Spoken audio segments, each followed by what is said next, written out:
Acuerdo. Entonces, a dar inicio a este estudio de hoy. De verdad que ha sido un privilegio enorme y sigue siendo el hecho de que podamos compartir la palabra de Dios.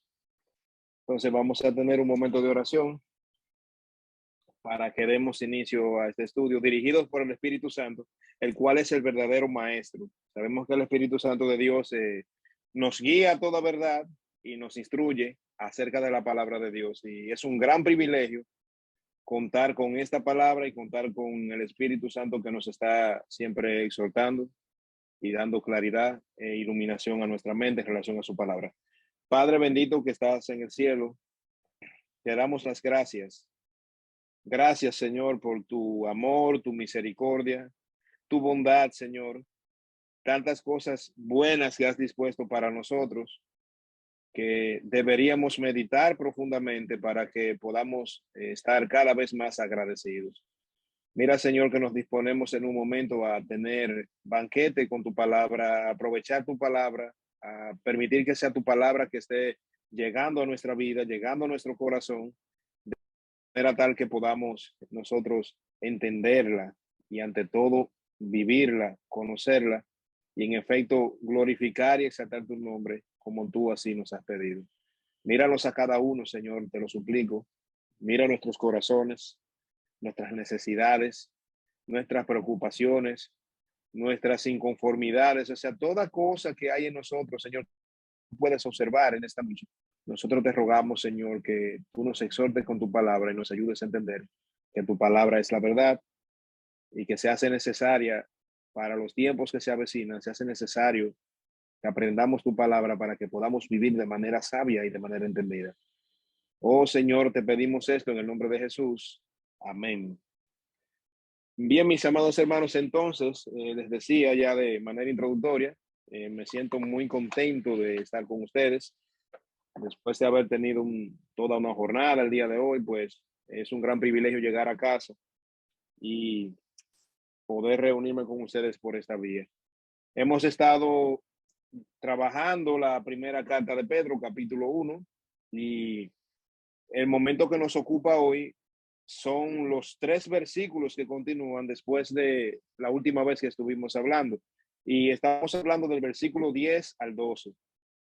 Van a notar algo interesante de que Primera de Pedro capítulo 1 del 10 al 12 solamente son 3 versículos, pero como que son un poquito largos esos versículos, como que están un poquito más extendidos que los demás que hemos estado viendo. Es una gran ventaja lo que algunos hombres hicieron en la historia de colaborar con lo que es el manejo de la escritura, trayendo a nosotros lo que son divisiones en capítulos y versículos, ¿verdad? Hoy tenemos un sistema por toda la Biblia que nos permite agilizar el lugar donde queremos llegar. Cuando dice, por ejemplo, Juan 3:16, ya todo el mundo sabe que de tal manera amó Dios al mundo que ha dado su Hijo unigénito para que todo aquel que en él cree no se pierda, sino que tenga vida eterna. Ya, y así nos vamos desplazando de un lugar a otro, pero mi querido hermano, eso representa una comodidad a la hora de leer la palabra, pero representa un gran peligro a la hora de estudiar la Biblia, porque a veces hay personas que van a un versículo específico de su agrado y lo sacan de contexto y pudiera ser que lo malinterpretaran. A veces tuve personas que ni siquiera son cristianos y ellos ponen Filipenses 4:13, todo lo puedo en Cristo que me fortalece, pero esto lo dice Pablo desde una situación específica y la fortaleza en Cristo es una promesa a los creyentes, a los creyentes. O sea, la gente toma a veces frases de la Biblia que le agradan y ellos las citan como si la Biblia fuera un libro de superación personal. Pero la Biblia no es un libro de superación personal, la Biblia es la revelación de Dios. Y cuando decimos que la Biblia es la revelación de Dios, estamos apelando o estamos reconociendo a la autoridad que tiene la Biblia. Lo que autoriza la Biblia fue que Dios la dio. Y como Dios la dio, pues entonces es el libro de Dios y es la palabra de Dios. No podemos olvidar algo, hermanos, de Primera de Pedro, y es un contexto de sufrimiento. Siempre menciono esto para que sepan que este mensaje estuvo siendo entregado a personas que estaban en un momento muy desesperado de su vida. Personas atravesando dificultades, personas perdiendo propiedades, personas perdiendo familiares, personas de todos los tipos, de todas las edades, personas enfermas, personas inexpertas, sufriendo con un montón de problemas. Entonces, aquí Pedro, en lugar de comenzar una exhortación que vaya en dirección a la consolación de los males sociales y cotidianos, él empieza a hablar de lo que el cristiano siempre tiene y que nunca pierde, que es la salvación en Cristo Jesús. Ya hemos dicho en repetidas ocasiones que no importa la situación que tú y yo estemos viviendo, eso no está afectando en ninguna manera los planes de Dios.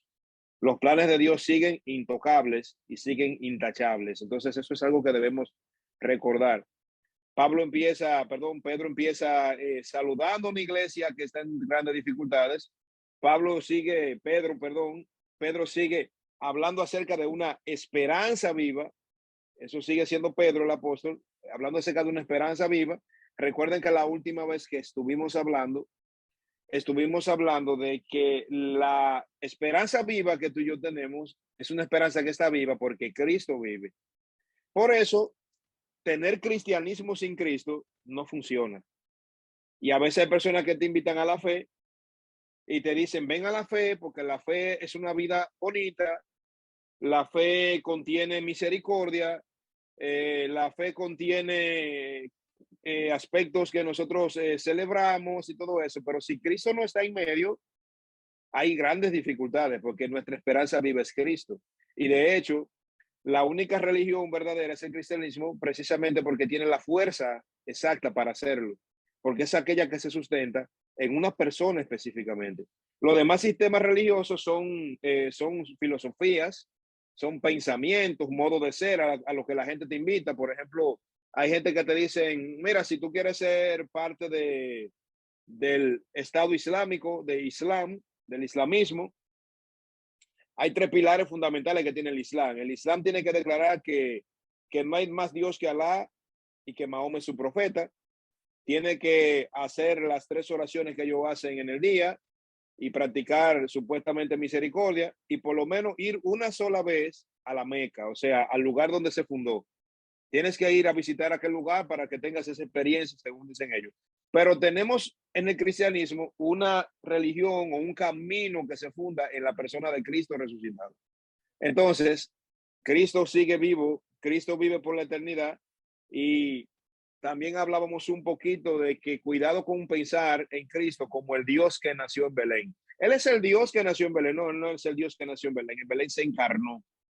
La segunda persona de la Trinidad que antes de su encarnación era preexistente y coexistente con el Padre, no creado, sino eternamente consustancial con el Padre. O sea, Cristo ha tenido una relación eterna con el Padre, por eso él dice, yo conozco a mi Padre, yo soy el camino a él. O sea, son cosas que el Señor dice que son de gran consolación. Entonces, estas cosas se las recuerda el apóstol Pedro a su iglesia, a su audiencia que estaba atravesando severas dificultades. Entonces, del versículo 10 al 12, vamos a ver qué tenemos aquí. ¿Qué le continúa Pedro diciendo?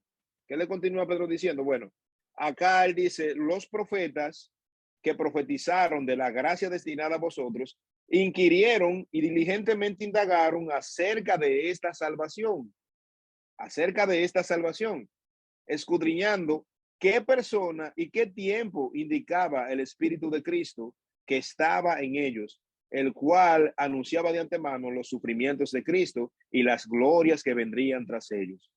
A estos se les reveló que no para sí mismos, sino para nosotros administraban las cosas que ahora os son anunciadas por los que os han predicado el Evangelio por el Espíritu Santo enviado del cielo, cosas en las cuales anhelan mirar los ángeles. El Señor bendiga su palabra, hermanos. Aquí continúa Pedro exponiendo muchísimas más maravillas de la palabra de Dios a estas personas que estaban atravesando grandes sufrimientos.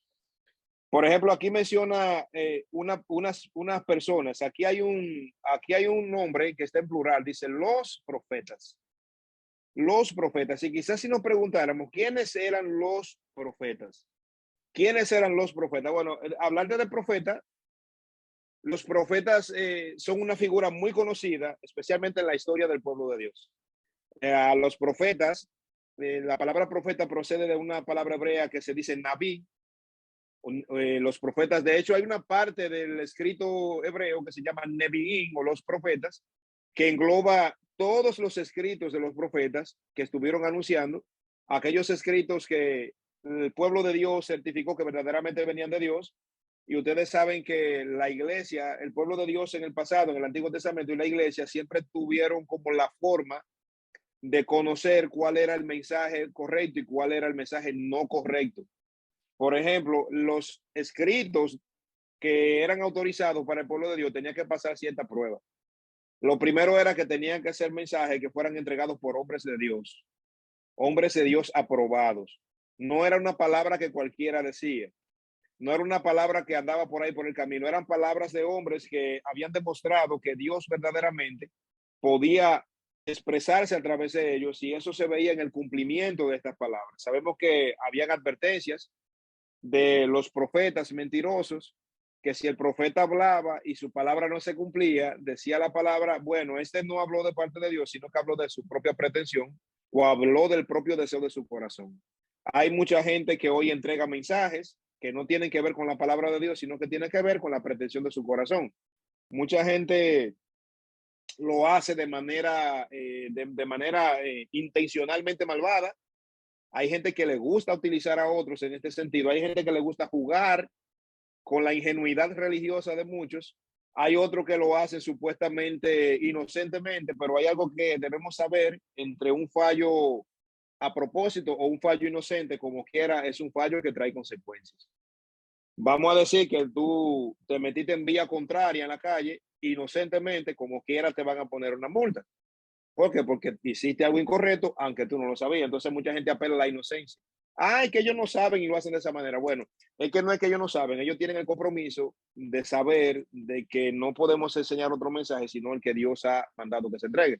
Entonces, tenía que ser un hombre de Dios, tenía que ser un mensaje que fuese entregado de parte de Dios, y tenía que venir en el poder de Dios, así como vino Moisés, por ejemplo, que empezó a entregar la ley y el pueblo fue testigo de que verdaderamente Moisés hablaba de parte de Dios, y así mismo los apóstoles, y vemos cómo se va conformando todo el cuerpo literario de las escrituras que tú y yo tenemos hoy. Entonces, estos profetas eran portavoces, o personas que contenían el mensaje, entregaban el mensaje que Dios había mandado al pueblo. Y recuerden que hay tres poderes que Dios designó para manejar su pueblo en el pacto antiguo. Eran los profetas, los reyes y los sacerdotes. Recuerdan que el sacerdote tenía la función de representar al pueblo delante de Dios y de pedir a Dios por el pueblo y de hacer los rituales que purificaban el pueblo. Luego teníamos los profetas, que eran los que entregaban el mensaje al pueblo de parte de Dios. Lo que Dios quería decir, lo decía a través de los profetas. Y luego teníamos los reyes, que tenían la obligación de dirigir la nación con toda justicia y con toda la ley de Dios. Y hay algo interesante, por ejemplo, el otro día, como les había mencionado anteriormente, se descubrió que nuestro presidente había estado negociando los principios de la nación, mandando cartas a Naciones Unidas, donde él le daba permiso a las Naciones Unidas de hacerse a cargo de la educación de los niños, de las escuelas, y la Nación Unida planifica enseñar toda clase de perversidad, toda clase de cosas, aberraciones sexuales y cosas como que son contrarias al cristianismo. Y esto, un grupo de personas se plantó fuertemente y le dijo al presidente: eso no está bien, señor presidente. ¿Por qué eso no está bien? Porque ninguna nación extranjera tiene tiene el permiso de meter la mano en situaciones que le atañen directamente a la familia. Ni siquiera el gobierno tiene que preocuparse.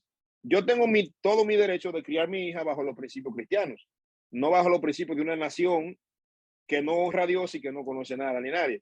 Y hubo un pastor dominicano, cuyo nombre no recuerdo ahora mismo, que específicamente estuvo exhortando ese asunto al presidente. Se lo dijo enfrente. Le dijo: mire, recuerde que los reyes del Antiguo Testamento tenían la obligación de tener una copia de la ley de Dios en su despacho y debían leerla cada día. Y mira cómo ellos debían reproducir esta ley.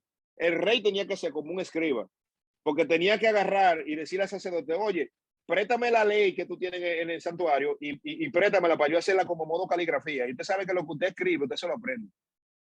A veces uno, copiando un material, fue tanta la atención que le puso para copiarlo correctamente que terminó aprendiéndolo de manera que ya no se le olvida más. Entonces Dios quería como que el que gobernaba la nación tuviese una mente llena de la palabra de Dios. ¿Por qué? Porque no es con tu principio que tú vas a gobernar. Y decía, cuidado si te hace amigo de Egipto para que te dé caballos.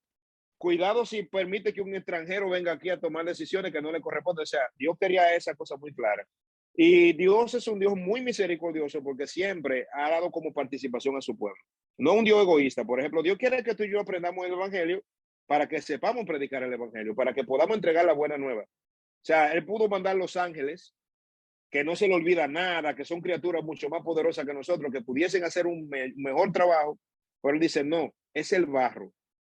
Es la criatura caída, es la criatura que me falló, que yo la voy a restaurar. Y en esa restauración ellos van a colaborar con mi voluntad y van a cumplir esa voluntad.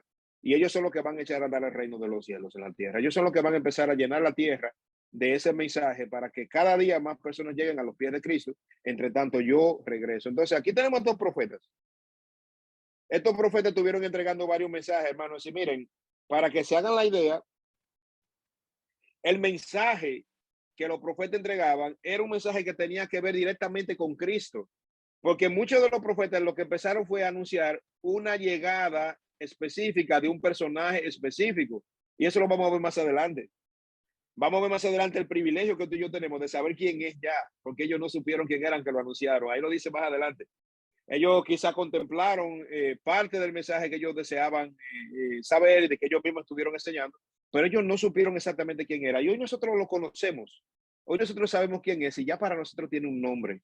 Nosotros podemos decir, estamos en el verdadero Dios, el único que puede dar salvación, el cual es Jesucristo. Hoy no hay confusión y no hay ese misterio que envolvía las cosas, sino que hoy tenemos una profecía muchísimo más clara. En definitiva, hermanos, sabemos que profetas, reyes y sacerdotes ya hoy no son necesarios porque esos tres oficios se cumplieron en Cristo. Cristo es Rey de Reyes, Cristo es el más excelente profeta y Cristo es el sumo sacerdote por excelencia. Entonces sabemos que como rey es el rey justo. Nadie tiene más justicia que Cristo. Por eso en el sermón del monte dijo, bienaventurados los que tienen sed de justicia, porque serán saciados. Yo voy a saciar de justicia. Y hoy no hacen miles de injusticias. Hoy tenemos gente que se queda con la cosa de nosotros. Hoy tenemos gente que se burla de nosotros en nuestra cara. Nosotros clamamos por justicia, pero Cristo dice tranquilos, tranquilos, que ya pasará. Pronto vendrá mi justicia. Y es como si nosotros tuviéramos que meditar en eso de manera profunda y detenida. ¿Para qué? Para que anhelemos el reino de los cielos. Para que anhelemos esa llegada. Eso es como el que está cursando la universidad y está tan empeñado estudiando y está tan involucrado en lo que está haciendo que dice, yo solamente aguardo el momento de la graduación. Cuando ya todo se haya terminado y yo obtenga mi título en la mano, yo pueda decir soy un profesional. Por poner un ejemplo.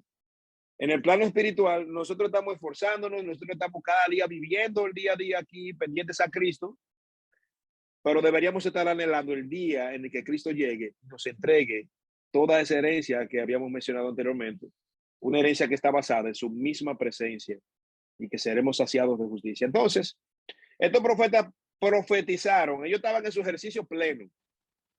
Y Pedro le está hablando a gente que entendía exactamente lo que él estaba enseñando acá. Le está diciendo, mira, estos profetas profetizaron de qué cosa? De la gracia destinada a vosotros. De la gracia. Miren, el Señor siempre ha tenido gracia para con su pueblo. El Señor siempre ha tenido gracia y por naturaleza propia Dios siempre ha tenido gracia, incluso bajo el pacto antiguo, que era incondicional, Él tuvo gracia. Pero no obstante, hermanos, los profetas predijeron una manifestación todavía mayor de gracia divina en comparación a lo antes conocido. Y se viene una gracia mayor todavía, porque ya no se trata de que Dios haya tomado un pueblo para sí, sino que el pueblo debe prepararse, porque es aquí que su Dios viene a su encuentro. O sea, Cristo mismo venía al encuentro de su pueblo. Y vemos a Juan el Bautista, ¿verdad? Que empieza a preparar el camino para ese Dios que venía al encuentro de su pueblo. O sea, un gran privilegio, un grato privilegio que tuvieron aquellas personas de ver a Cristo venir. Y cuando Juan le ve venir, él dice, aquí el Cordero que quita el pecado del mundo. Es aquí el Cordero que quita el pecado del mundo, porque Juan lo conoció en ese momento que venía. Aunque más adelante Juan tuvo su momento de flaqueza, cuando cae encarcelado, él dice, manda a preguntar a sus discípulos, pregúntele al Señor que si es él verdaderamente el que venía. Y Cristo le manda a decir, sí, dile que soy yo. y he sanado gente delante de tus ojos y he hecho de todo delante de tus ojos. Pero aún Juan tuvo que entender en su tristeza y en su prueba momentánea, tuvo que entender que Cristo no vino a proveer beneficios terrenales a la gente. Ay, que si me enfermo, ¿dónde está Dios? Que si me va mal, ¿dónde está Dios? Entonces, Pedro les está recordando a esta gente que lo ha perdido todo, diciéndole, miren, tienen que entender exactamente lo que está pasando con ustedes. Entonces, ellos inquirieron, ¿verdad? Ellos profetizaron ¿de qué cosa? De la gracia destinada a vosotros. Y miren esta palabra que sigue. Todavía estamos en el versículo 10. Inquirieron y diligentemente indagaron acerca de esta salvación. Ese es el final del versículo 10, pero esas dos palabritas, ¿a quién les recuerda esas dos palabras, mis amados hermanos? Esa palabra de que inquirieron diligentemente. Hay una persona del Antiguo Testamento que eso me trae a la memoria a esa persona. Nosotros hablamos de eso hace mucho tiempo ya, en una serie mucho más extensa que esta, que tuvo como algunos 7 u 8 sermones, me parece. La de, volviendo a una predicación bíblica, que hablamos de Esdras, del sermón de Esdras, que Esdras dio un sermón impactante, y lo impactante del sermón de Dios fue que su sermón se basó en la ley de Dios. Y para el pueblo fue difícil oír la ley de Dios. ¿Por qué? Porque fueron confrontados por esa ley, porque este libro está vivo, hermanos. La palabra de Dios está viva. La palabra de Dios es la palabra que representa el plan eterno de Dios. Es una palabra que vive. Y decía el reformador Martín Lutero, yo he leído muchos libros, decía Martín Lutero, pero cuando yo agarro este me lee a mí. Él decía, los otros yo lo leo, los otros yo lo aprendo, pero la Biblia me lee a mí. ¿Por qué? Porque la Biblia me dice lo que soy. La Biblia me dice lo que necesito. La Biblia me declara quién es Dios. La Biblia me declara toda la verdad. Entonces, este libro no es que yo lo leo, es que Él me está leyendo a mí cada vez que yo lo veo. Me confronta, me exhorta, ¿verdad? Me lleva a estas cosas. Entonces, Esdras, recuerden que Esdras fue un hombre conocido. ¿Por qué? Porque inquirió la ley de Dios y dice que era escriba diligente. La palabra inquirir es como buscar, y no una búsqueda, no es una búsqueda sencilla ni superficial. A veces nosotros buscamos algo de manera superficial. La palabra inquirir da a entender como una exploración profunda, profunda. Eso es casi como cuando Sherlock Holmes coge la lupa intentando encontrar un misterio. Es un asunto así como intenso, de búsqueda intensa. Entonces, estos profetas, hermanos, se estuvieron como analizando los propios mensajes que yo entregaba. Por ejemplo, si ellos dieron una anunciación profética para el pueblo de Israel, ellos empezaron, déjame yo como reanalizar lo que yo mismo estuve diciendo. Déjame yo reanalizar lo que yo mismo estuve como pensando. Los profetas, hermanos, del Antiguo Testamento estuvieron de manera de como haciendo un estudio de sus propios escritos para saber más acerca de la salvación prometida por Dios. Y aunque creyeron y fueron salvos de su pecado por esa fe, mediante el sacrificio que Dios proveería en Cristo, no pudieron entender por completo todo lo que implicaba la vida y la muerte de Cristo. No pudieron entender eso exactamente.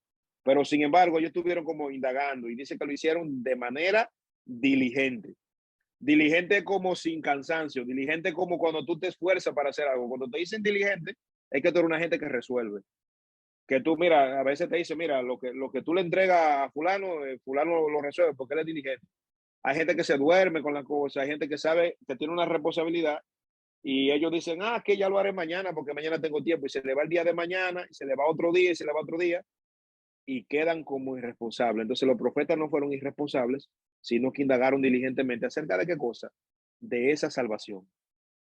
Ellos estaban indagando, viene la salvación, amados hermanos, viene la salvación, pero resulta ser que ya la salvación se está proyectando para venir a través de una persona y ese era el que venía y es a este que ellos están anunciando, es a este que están anunciando y enseñándole a estas personas que están en sufrimiento, diciéndoles de quién se trata. Y dice que ellos estuvieron escudriñando, buscando, tratando de entender qué persona y qué tiempo. O sea, me interesa saber dos cosas, decían los profetas, quién es y cuándo viene. ¿Quién es y cuándo viene? Y dice dice aquí qué persona y qué tiempo indicaba el Espíritu de Cristo que estaba en ellos. Ustedes saben que el Espíritu de Cristo es el Espíritu Santo. Ese era el mismo Espíritu que está obrando hoy en la iglesia, era el mismo que obraba en ellos en términos proféticos. Y dice aquí, el cual anunciaba de antemano los sufrimientos de Cristo y las glorias venideras tras ellos. Y aquí hacemos una pequeña paradita para ver unos cuantos detalles de este versículo 11. Los profetas pudieron contemplar su mensaje como quien observa una montaña. Por ejemplo, suponiendo que usted está en una montaña y usted observa a otro pico de otra montaña y usted sabe que la montaña está ahí. Y pareciera que la montaña está cerca, de un pico a otro pareciera que está cerca, pero en medio de las dos montañas sabemos, hermano, que hay un gran valle que la separa. Y ese valle puede tener miles de kilómetros, pero a una altura demasiada pronunciada, ese kilometraje no se ve. Solamente se ven los dos picos de la montaña. Eso fue lo que ellos pudieron ver, dos picos de la montaña. Un pico donde ellos estaban parados y un pico donde se veía la promesa allá al tiempo futuro, pero a ellos no lo pasearon por el valle. A ti y a mí sí nos pasearon por el valle. ¿Por qué no pasaron por el valle? Porque ya sabemos quién es y ya conocemos el tema de la historia de la redención. Y mira, quizá algún israelita en algún momento se llegó a hacer la siguiente pregunta. Quizá alguien en el pueblo de Dios llegó a pensar esto siglos atrás. Quizá llegó a ver, oye, pero yo no entiendo la insistencia de Dios.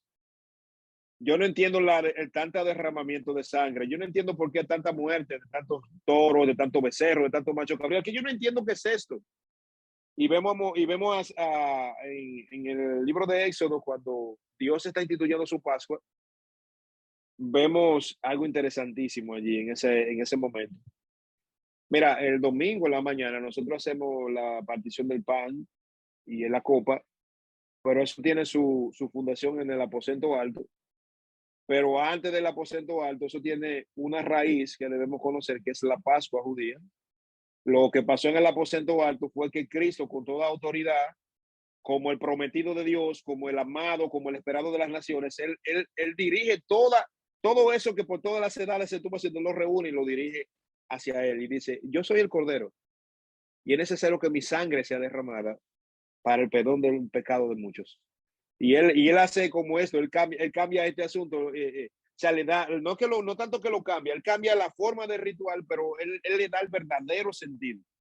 Él dice, soy yo, se trata de mí, entonces estuvo identificándose. Pero lo interesante es que a los israelitas se les pide una cosa muy extraña. Se les pide una cosa muy extraña. Ya en el capítulo 11, 12 del libro de Éxodo se les pide a ellos, bueno, ya la última plaga, ya el Señor reúne al pueblo y le dice, mira, este día va a ser recordado porque hoy ya se van. Y de ser un grupo de esclavos, pasan a ser un pueblo de un Dios vivo.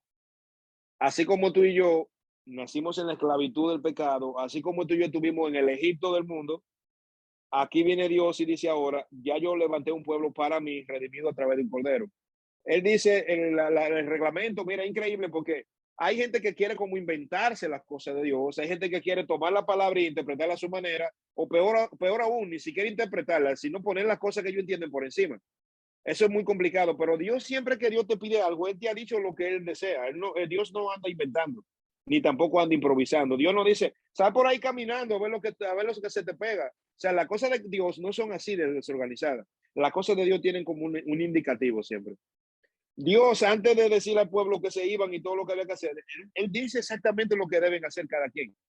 Él dice, mira, tómese un cordero por familia. Si la familia es pequeña, júntese dos familias para que coman el cordero. Tienen que comerlo de esta manera, tienen que comerlo así, así, de esta forma, de esta otra. Y tienen que hacerlo de la siguiente manera, con como ceñidos vuestros lomos, preparados para caminar con el bastón en la mano. Y una comida rara es, hermano, porque cuando tú estás en tu casa y tú vas a comer, tú dices, póngame plato ahí adelante. Y tú te comes plato de comida y tú lo que haces es que te quitas los zapatos, te desabrochas un poco del pantalón porque probablemente la barriga te aprieta, ¿verdad?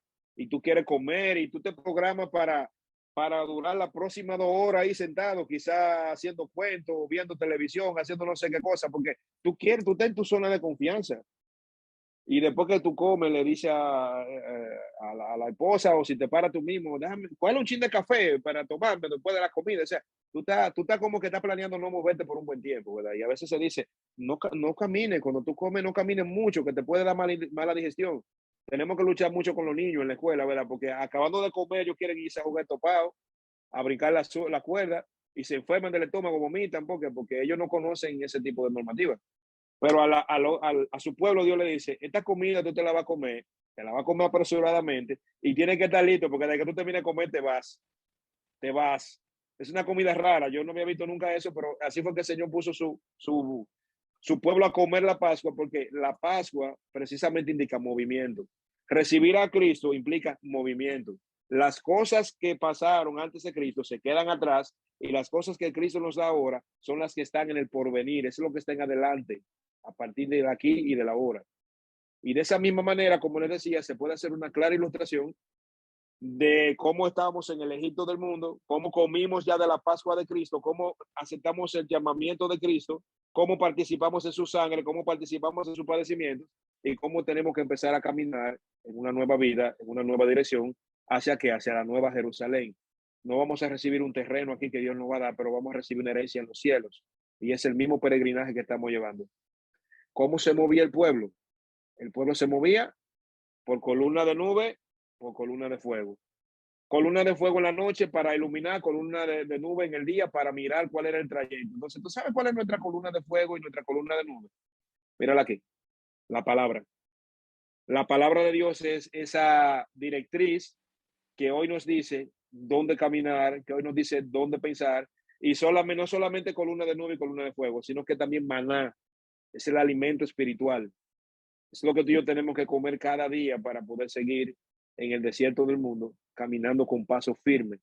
Entonces, hermanos, ¿por qué Pedro está recordando eso a una iglesia en sufrimiento? Una gente con una mente estrictamente carnal, una gente con una mente que nada más se preocupa por lo que come, por lo que viste, que nada más se preocupa por lo que está viviendo aquí ahora, por lo que siente y padece en el momento, no va a creer que esto es importante. A veces yo siempre hablo acerca de esto, del tema de lo genuina que puede ser una amistad, de lo genuina que puede ser una relación entre dos o más personas. Por ejemplo, qué tan genuino es tu trato entre los hermanos, entre tus conocidos, entre la vida familiar, la vida de pareja. Hay que tener cuidado con eso, hermano, porque hay gente que no entiende que nada es importante si no genera un beneficio económico. A veces hay gente que tú le dices, mira, vamos a tal sitio, te dicen, ¿cuánto hay? Porque como que no se mueve sin plata. Y a veces ellos dicen, por la plata baila el mono, dice la gente. Pero tenemos que entender, hermanos, que hay cosas que a veces nos dicen a nosotros que son consejos que nos libran hasta de la muerte. Y a veces pareciera que en el momento que te lo dan, no vale nada. Pero la gente lo que tienen es palabra para uno nada más. Nada más tienen palabra para uno. Pero señores, hay palabras que son, como dice el proverbio, hay palabras de sabiduría que son más valiosas que el oro, más valiosas que la plata. Atesórala, guárdala. Sobre toda cosa guardada, guarda tu corazón. Proverbio 4:23, por ahí. Dice, sobre toda cosa guardada, guarda tu corazón, porque de él emana la vida. De él emana la vida. Y el lunes pasado estábamos celebrando el Día Mundial de la Salud Mental. De la salud mental. Esto siempre lo recordamos en la escuela para hablar a los estudiantes. Lo importante es que tener una salud mental apropiada, pero yo cuando me tocó dirigirme a los estudiantes, yo usé el proverbio y le dije, mira, la Biblia dice que sobre toda cosa guardada, que guarde tu corazón, porque de él emana la vida. Y la palabra corazón en hebreo es la palabra mente, mente o centro del ser. Sobre toda cosa guardada, guarda tu mente, guarda el centro del ser. ¿Por qué? Porque de él es que emana la vida. Si tú te expones a contenido contaminante, tu vida va a estar contaminada. Si tú te expones a cosas que no valen la pena, tu vida no va a valer la pena porque uno se convierte en lo que uno consume. Entonces, uno tiene que consumir la palabra de Dios. Entonces, a esta gente que está bajo presión, que está cogiendo lucha, que está pasando trabajo, Pedro les dice a ellos, recuerden la anunciación profética. Recuerden cómo ellos estuvieron escudriñando, pero recuerden que ellos ni siquiera pudieron saber exactamente la gloria que vendría de los sufrimientos de Cristo. Y para citar un ejemplo de un profeta que nació 800 años antes de Cristo y profetizó de los sufrimientos de Cristo, el profeta Isaías. Isaías capítulo 53. El siervo sufriente. El siervo sufriente. Hermanos, miren, yo estoy que me estremezco cuando veo una cita como Isaías 53. Porque Isaías 53, hermanos, está detallando con todo lujo de detalle lo que costó la salvación tuya y la salvación mía. Hermano, nuestra salvación no es un relajo. Nuestra salvación tuvo un precio muy alto. Nuestra salvación costó la vida misma del unigénito Hijo de Dios. Porque nada ni nadie en este mundo podía resolver la situación. Y ahí podemos hacer remembranza o recordar el oficio sacerdotal de Cristo. Sumo sacerdote en el Antiguo Testamento, como Aarón y sus hijos, ellos tenían un sistema en el que ellos entraban en el tabernáculo con sangre ajena. Ellos mataban el animal y esparcían la sangre en el santuario, pero era una sangre ajena, era la sangre del animal. Ellos tenían por oficio solamente vertir la sangre como olor fragante a Jehová. Pero cuando venimos a Cristo y contemplamos su sacerdocio perfecto, nosotros vemos como algo diferente, hermano. Este Cristo se para en la puerta del tabernáculo y dice, yo soy sumo sacerdote para siempre, pero yo también soy cordero. Y yo pongo mi vida y yo doy mi sangre para la redención del mundo. O sea, Cristo no tuvo un trabajo suave, hermano. Y recuerda lo que antecede, hermano, lo que antecede todo ese asunto en Getsemaní, en el huerto de Getsemaní, lo que estuvo ocurriendo allá. Cristo estuvo como cumpliendo lo que Adán no pudo cumplir, o sea, Adán no pudo ser obediente. Nosotros no somos, no es que somos tanto a imagen y semejanza de Dios, somos imagen de Adán. Porque después que Adán empezó a procrear muchachos, dice, y Adán tuvo un hijo a su imagen y semejanza. Ya no es tanto a la de Dios, sino como que Adán que se parece más. Nace con una rebeldía. Entonces, esto debe recordarnos a nosotros todo lo que estuvo pasando. Entonces, esta palabra, la Biblia menciona dos huertos. Hay un huerto que está en el Antiguo Testamento y hay un huerto que está en el Nuevo. El huerto que está en el Antiguo Testamento es el de Edén, el huerto del Edén. Y en el huerto del Edén se promulgó la ley del hombre y no la ley de Dios. Porque el hombre dijo allá en el huerto del Edén, no es Dios que sabe, es más, Dios no sabe nada. El que sé soy yo. Y me como el fruto y hago todo lo que yo quiero hacer. Mira la consecuencia. Y hoy hay gente que se atreve a decir, oye, hoy hay gente que se atreve a decir, yo no entiendo a Dios porque Dios es injusto. Dios no es injusto, Dios es demasiado misericordioso. Porque después de lo que pasó en Edén, ¿tú crees que había algún derecho de que nosotros hoy pudiéramos llamar humanidad? No lo hay, no lo hay. Lo único que yo sigo viendo es la gracia de Dios extendiéndose. La gracia de Dios extendiéndose. Y aunque yo soy fiel partidario de que Dios elija a las personas desde antes de la fundación del mundo, pero eso no anula la responsabilidad tuya y la responsabilidad mía. Eso no anula la responsabilidad de la humanidad cuando el evangelio se le proclama. Ese es el primer huerto. El segundo huerto es de Getsemaní. Entonces, ¿qué vemos nosotros en el huerto de Getsemaní? El segundo Adán, conforme a la semejanza de Dios, el hombre perfecto allí, que está sudando grandes gotas de sudor como gotas de sangre, que está turbada su alma hasta la muerte y dice, Padre, si es posible, pasa de mí esta copa, pero no sea como yo quiero, sino que se haga tu voluntad. Eso fue lo que dijo Cristo, lo que Adán no pudo decir. Entonces, él viene a resolver el problema. Viene a resolver el atolladero que cometieron nuestros padres y es algo que no es un chiste. Entonces, esto debe estar por encima de cualquier otra dificultad que nosotros pudiésemos ver. Esto es una gran esperanza. Entonces, en Isaías 53 se habla de Jesucristo sin atractivo, despreciado, desechado. Nadie lo apreció. O sea, vemos a Cristo o sea, si nosotros analizáramos, hermano, la idea en síntesis es, si tú y yo analizáramos hoy en día, ¿quién entregó a Cristo? ¿Quién entregó a Cristo? ¿Y por qué tuvo Cristo que entregarse? Cuando tú piensas todo eso, tú vas a encontrar una lista muy larga de individuos que participaron en la entrega de Cristo. Primero tú encuentras a su propio pueblo, lo entregó. Primero tú encuentras a los que no eran pueblo suyo, también lo entregaron. Tú encuentras a Herodes, que también lo entregó. Tú encuentras a Pilato, que también lo entregó. Hoy en día nosotros tenemos que ver mucho con la entrega de Cristo, también en nuestra conciencia, ¿verdad? Hemos entregado a Cristo, pero hay alguien que está allí también en la lista de la gente que entregaron a Cristo. Su padre también lo entregó. porque no había otro que podía resolver el problema. O sea, si tú revisas la genealogía, los sufrimientos de Cristo, eso es lo que está hablando. O sea, dice, o sea, anunciaba de antemano los sufrimientos de Cristo y la gloria que vendría tras ellos. Cuando Abraham es un hombre bien viejito y su esposa también, y ellos inventan todos los medios habido y por haber por tener un heredero, hasta viene la esposa Sarai y le da una esclava a la egipcia Agar para que tenga un hijo de ella. Eso es una costumbre de Medio Oriente, no es que eso se pueda hacer hoy, pero es una conducta de Medio Oriente que se practicaba en aquel entonces. Tenga hijo de otra mujer, ¿verdad? Porque yo no puedo, y como mi criada es como mi propiedad, yo uso el vientre de mi criada para que mi criada me dé un hijo para yo criarlo para mí. Pero llega un momento que Dios dice, no, ese no es el muchacho, ese no es el de nosotros, ese no es el de la promesa. Despáchalo porque yo te voy a dar uno a ti, que ese es el tuyo, ese es el hijo de la promesa. Y le dio a Isaac. Y cuando está llena la casa llena de alegría, ay, que nació Isaac, que verdadero heredero y que estamos contentos, viene Dios y le dice a Abraham, Abraham, tú estás muy encariñado con tu muchachito. Oh, sí, Dios, claro que sí. Ok, qué bueno, cómo me encanta eso. Pero tú sabes lo que yo quiero ahora, que tú te vayas mañana al Monte Moria y que lo mate allá y le pegue candela después que tú lo mates, lo queme. Y ahí viene, ¿qué le pasa a Dios? ¿Qué pasa con Dios ahora? Dios, o sea, pues es obediente y sale para Moria.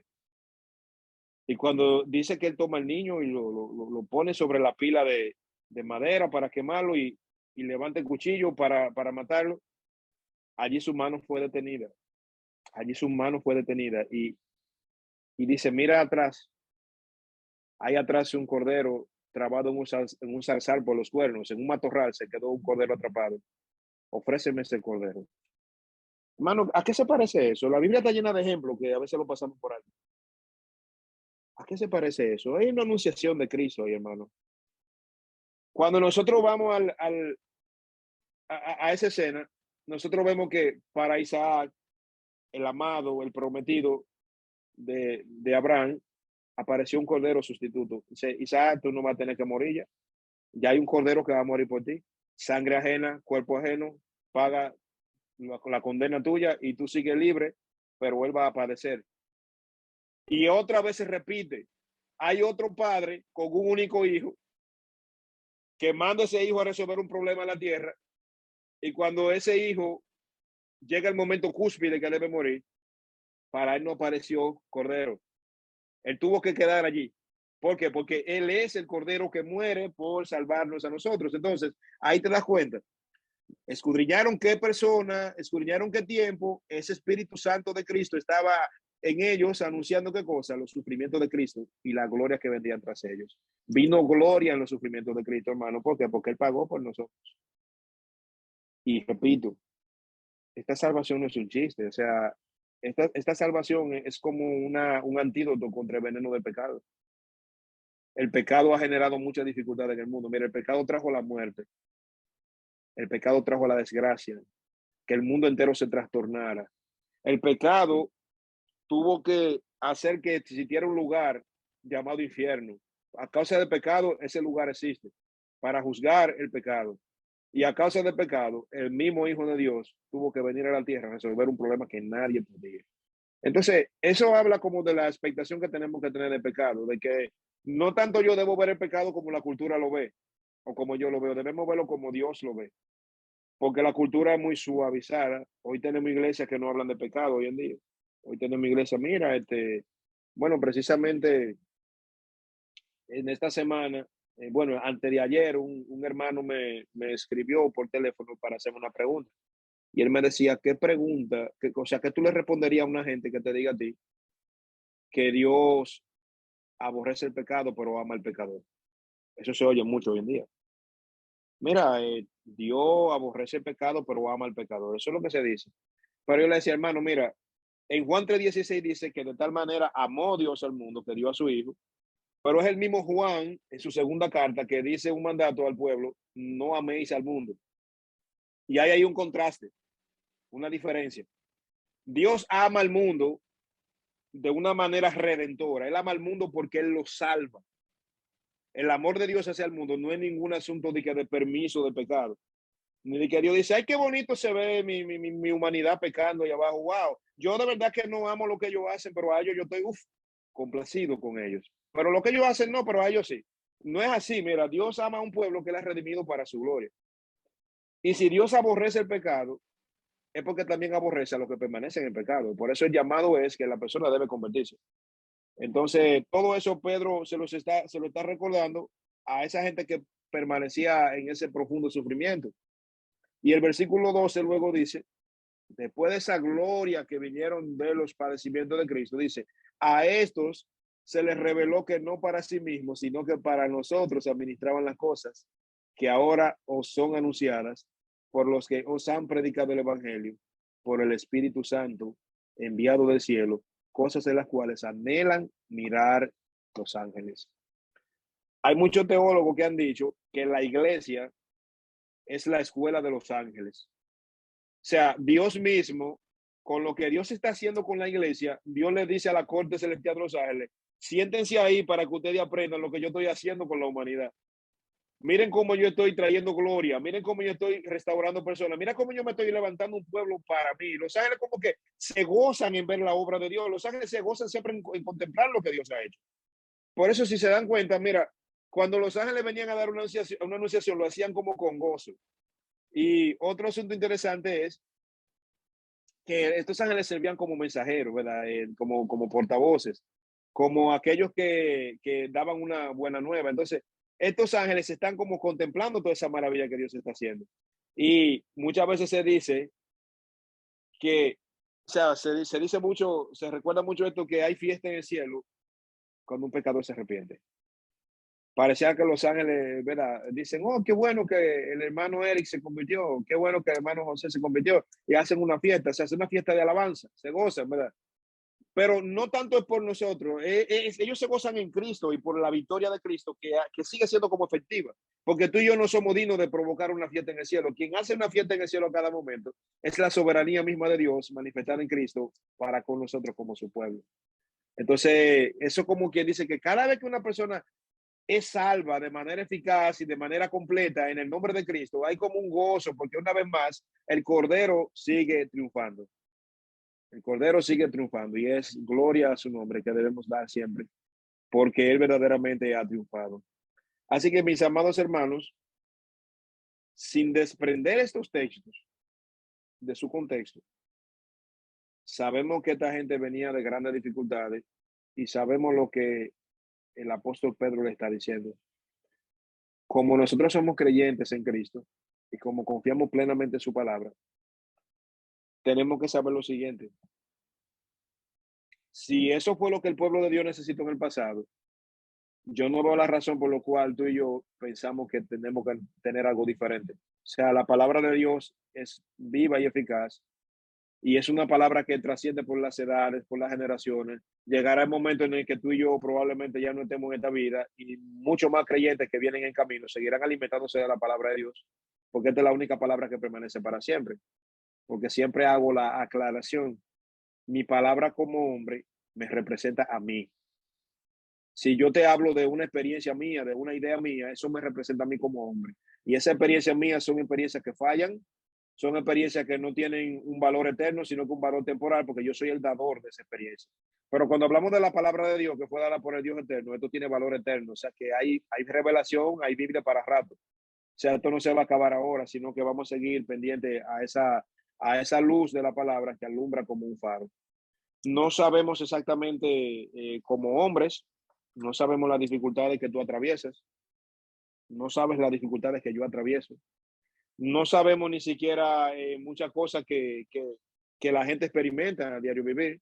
Por eso decía yo a mi esposa el otro día, yo le decía ya, mira, uno tiene que orar mucho, pedir al Señor mucha sabiduría, porque los tiempos están difíciles y a veces tú ves gente que te sonríe, pero eso es como una sonrisa de fachada.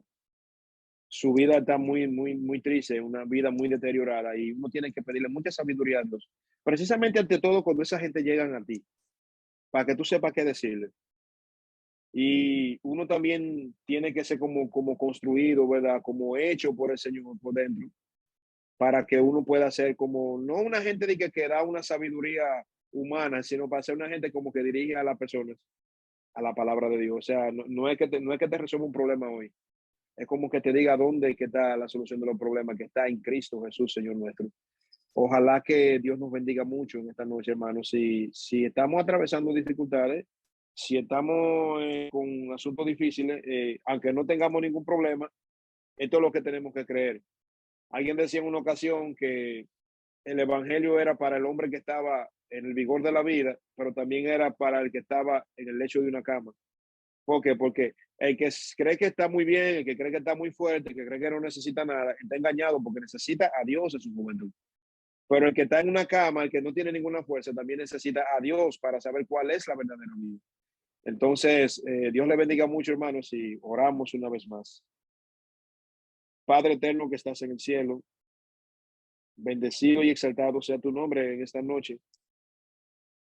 Queremos darte las gracias por lo que tú has hecho con nosotros, Señor, por lo que has hecho en nuestra vida, Señor, por cómo cuando no lo merecíamos, Señor, tú te manifestaste a nosotros, Señor. Y queremos pedirte perdón, Señor, por nuestra mala memoria, porque probablemente en nuestro diario vivir hemos olvidado cosas que no debimos olvidar, hemos olvidado que tú has vencido y que esa es una victoria compartida, que ya, aunque tenemos un cuerpo imperfecto, aunque tenemos un cuerpo sensible a la ley del pecado, pero ya el pecado no tiene por qué enseñorearse de nosotros, o sea, no tenemos por qué seguir viviendo en pecado ni bajo su dominio, sino que tú nos has dado la victoria en Cristo Jesús, Señor nuestro, el cual no solamente le puso un paño por encima al pecado, sino que verdaderamente lo arrancó de raíz. El reino de las tinieblas fue derrocado allá en el ofrecimiento de Cristo, el justo. Allá nosotros confiamos de que nuestra alma fue redimida y hoy podemos dar gloria a tu nombre. Y hoy sabemos quién eres, y hoy sabemos dónde estás, y hoy sabemos lo que haces a favor nuestro. Precisamente porque los profetas profetizaron de esta gracia destinada a nosotros, Señor. Tú pensaste en nosotros, Señor. Tú pensaste en los creyentes de todas las edades. Hay personas que quizás todavía no han nacido y ya están en tu mente, Señor, y eso es algo maravilloso. Eso es algo que debe movernos a dar gloria y honra a tu nombre y saber, Señor, que dependemos de ti en todo tiempo y en todo momento. Gracias, Señor, por tu palabra y permite que nosotros nos llenemos de tu palabra de manera tal que ya no anhelemos otra cosa, sino que anhelemos tu consejo y tu sabiduría para vivir en este mundo. Mira a cada persona que ha escuchado, Señor, dentro de los cuales me incluyo. Guárdanos y protégenos, Señor, y instruye nuestros corazones en tu verdad y ayúdanos, Señor, a obrar con justicia entre tanto vivimos en este mundo. Gracias por todo, Señor, en el nombre de Jesús. Amén. Dios